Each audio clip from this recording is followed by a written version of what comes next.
Hi everyone! Welcome po sa video natin ngayon. Ako nga po ulit si Forex Coach Jonathan Lu and it's very nice to see everyone. No?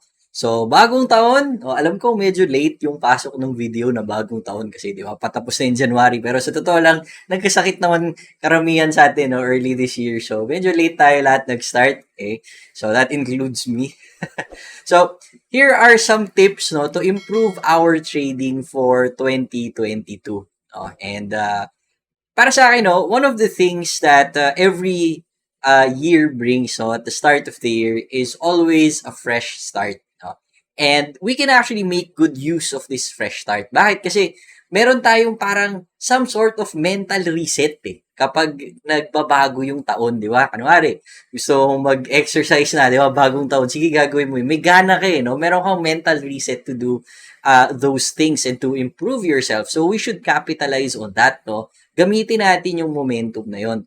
So having that new mental start, no, yung fresh start natin when we look at the market again, pwede nating matanggal ngayon yung karamihan ng mga bad habits natin or karamihan ng mga presumptions natin, no, when it comes to trading in the market. Kasi I'm sure that, if you've been trading for a while at hindi pa ganun ka-consistent sa profits, no, you've seen a lot of losses, baka yung iba nasunugan ng accounts, no, normal naman yan. And that type of experiences, no, it builds a lot of fear in us, no, and it also creates a lot of bad habits kapag pangit yung trading plan natin o kapag hindi natin laging sinusunod, medyo pasaway tayo sa risk management, trading psychology. So, gamitin natin tong bagong taon na to, no, to have that new mental state, no. So, try to visualize it, no, sa sarili natin that you're going to have a new mental state, no, in trading, babaguhin mo yung approach mo, mas relaxed, no. So gamitin natin. That's the first tip, no. Isipin niyo na talagang fresh tayo, clean slate, no. Ang matitira lang is all the knowledge that you've built up, no, over the time that you've been studying the market. So with that, no, connected dun sa first step natin is number 2, start to form good trading habits, no. It won't start overnight. But having that new mental state, no, yung fresh start natin, you can now develop your good trading habits. Ano ba yung mga good trading habits na to? Stick ka lang dun sa plan mo. 'Di ba? Meron kang plano na ginawa. Stick ka lang sa plan mo. Huwag kang masyadong mag-deviate from the plan, no? If you want to try something else, no, do it on a different account, no? Kumbaga, i-separate mo siya from your current trading plan. Siyempre, yung trading plan natin, meron yang tamang risk management. So, kung hindi tama yung sinusunod mo din na risk management, lagi mong kinakat yung trades mo ng maaga nang wala naman sa plano, no? Dinodoble mo yung lot size mo, you get to do impulsive trading, then definitely those are bad trading habits. And as you do more of them, no, kapag lagi mong ginagawa yan, nare-reinforce yung bad habits eh. So, kailangan i-reinforce mo naman ngayon good trading habits naman. No? So, yan yung mga gusto nating ma-form. No? Focus ka lang sa strategy mo, improve mo lang siya. No? Siyempre, kapag tinetest mo pa, hindi pa talaga profitable yan, kailangan maintindihan natin. No? So, you test it out on a demo first or a small live account before you really put in some significant amount into it. No? So, i-form mo na yung good trading habits. Okay? And syempre, kailangan, inaano mo din, chine-check mo yung results mo, and you don't look at it individually, you look at it as a whole. No? If it's, you're seeing some consistent profitability, then good, no? You're in the right path. But if it's not, giving you that, puro losses pa rin, then you simply adjust, then test it again over a long period of time. Could be a month, 2 or 3 months, no? Tapos, i-assess mo ulit, adjust mo na naman until such time that you gain consistency. So, those are good trading habits. Okay?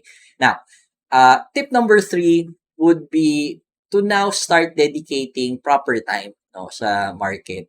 Ito, lagi namin na may mention to sa mga previous videos namin. If you want something consistent from the market, gusto mo consistent yung returns mo sa market, kailangan consistent din yung ibinibigay mo sa market na oras. So, kung sabihin natin for the past few months, so for the past few years, medyo labo-labo yung oras na binibigay mo sa market. Minsan may oras ka, minsan wala, no? Minsan you open your laptop or your computer, you wanna trade now, tapos the next day wala na. So, kailangan mas consistent na ngayon. Check your schedule, when is the best time for you to trade. Kung talagang busy ka, maybe sa umaga ka lang nakakatingin ng charts, no, or sa gabi lang, and you have like maybe 5 minutes of that, that's fine. No? Okay lang, basta consistent yung ibinibigay mo sa market. Kasi marami namang trading strategies na pwedeng pang long term eh. No? Kung may oras ka, talagang matutukan mo yung market ng European Open, US Open, okay lang. No? You can, basta importante, you dedicate that time, no, for trading. No? At syempre, meron ka ding dapat oras na pag-research sa market, no? Ano ba yung mga nangyayari ngayon, no? So you also have that dedicated time. Now, tip number 4, no, would be to simplify your strategy.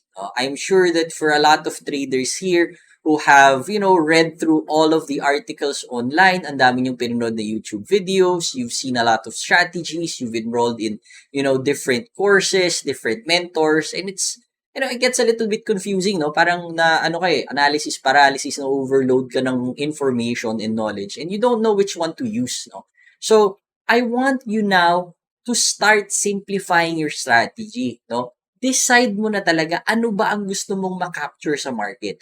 Do you want to do bounces or reversal sa market, or do you want to do something trend following, no? Gusto mo ba i-capture yung trend? Gusto mo ba i-capture yung ranging na market, no?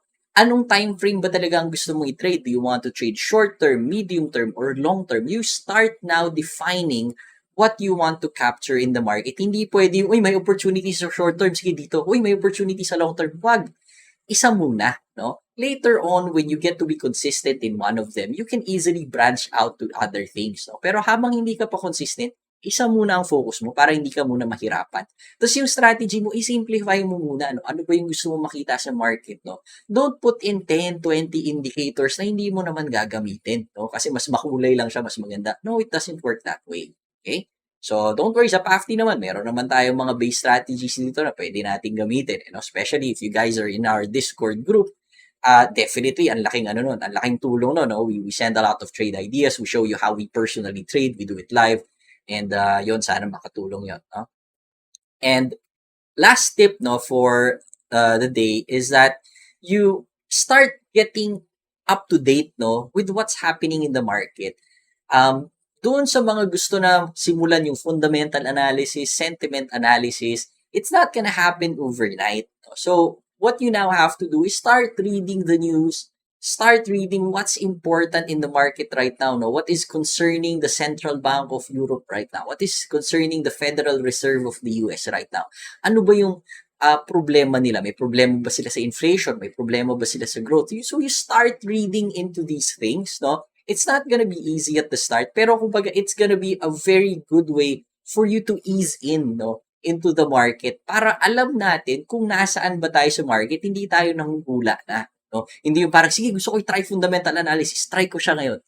It's not that easy, no? So you have to kind of ease yourself in bit by bit, no, doon sa current market conditions. At pag medyo nakukuha nyo na, no, yung current market conditions, you get to understand what's important in the market right now, then you can focus on that. No? Saka mo siya pwede ngayon idagdag doon sa trading plan mo. Alright? So, yun po yung ating tips for this year. Now, don't forget to like and subscribe po sa ating YouTube channel so that we can make more of this. Don't forget to follow us also on Facebook, no? And anyway, sana makatulong po to, and we will see you guys doon sa ating mga future videos, at saka syempre sa ating Discord. Kung wala pa kayo sa Discord, pwede po kayo sumali. Yung description mo naman nasa baba, no? Masaya po doon. We have our parang group chat doon. May mga live sessions tayo doon. It's gonna be fun, alright? Plus, you also have direct access to us. May mga tanong kayo, definitely we can help you out. Alright? So anyway, thank you everyone for watching. I'll see you guys in our next video.